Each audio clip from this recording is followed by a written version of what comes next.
जनाब यूसुफ रज़ा गिलानी साहब को सीक्रेट बैलेट नहीं होना चाहिए, तो अब कौन इंतज़ार कर रही कि आप जनाब यूसुफ रज़ा गिलानी साहब को सेनेट की चेयरमैनशिप के लिए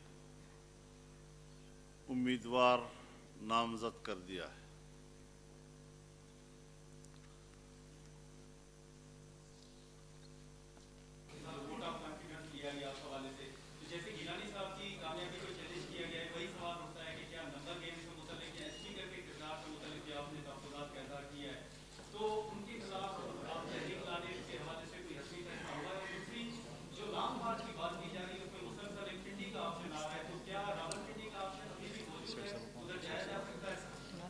जहाँ तक गिलानी साहब को चैलेंज करना का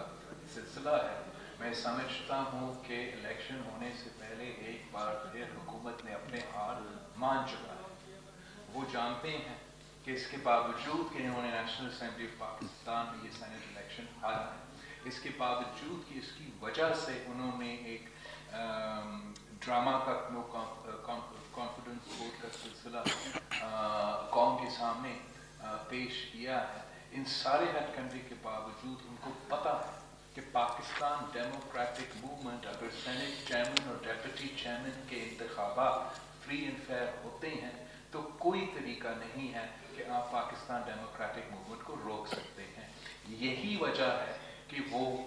ऊंचे हथकंडे इस्तेमाल करके गैर जमहूरी तरीक़ेकार को अपना के हमारा कैंडिडेट को रोकना चाहते हैं, मगर हम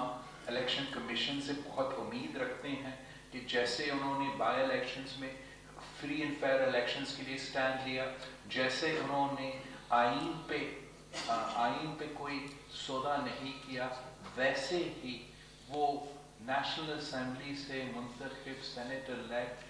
सैयद यूसुफ रज़ा गिलानी के सामने भी कोई हथकंडे खड़े नहीं करेंगे। हम अपने अदालत पे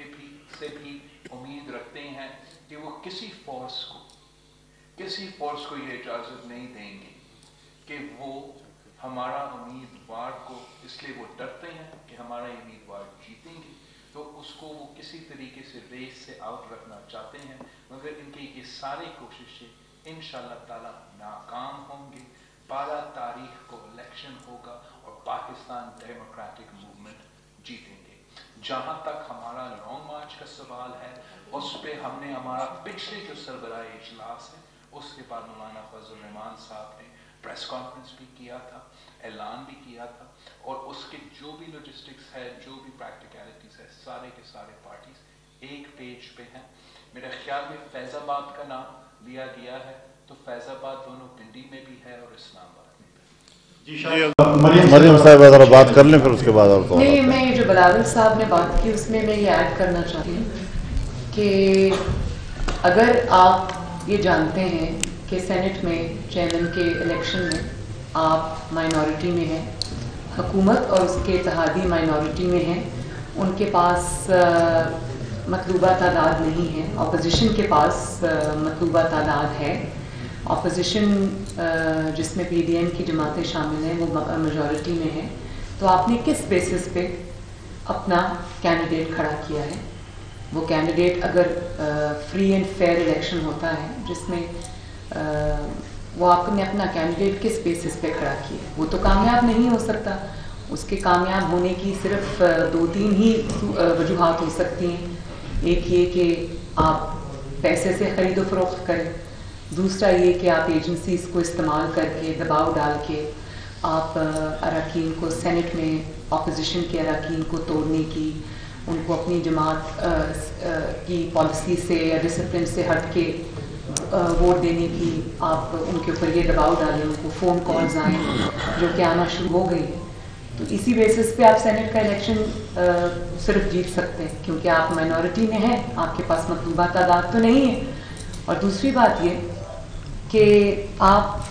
बहुत भाषण सुनते आए हैं, हम जब से यूसुफ रज़ा गिलानी साहब का इलेक्शन था, क्योंकि उनको पता था कि वो हार रहे हैं, तो हमने घंटों ये भाषण सुने टीवी के ऊपर کہ جی سینٹ میں پیسہ چلتا ہے, سینٹ میں یہ چلتا ہے, سینٹ میں وہ چلتا ہے, اوپن ہینڈز ہونا چاہیے, سیکرٹ بیلٹ نہیں ہونا چاہیے. تو اب قوم انتظار کر رہی ہے کہ آپ کب یہ اعلان فرمائیں گے کہ شو آف ہینڈز ہونا چاہیے,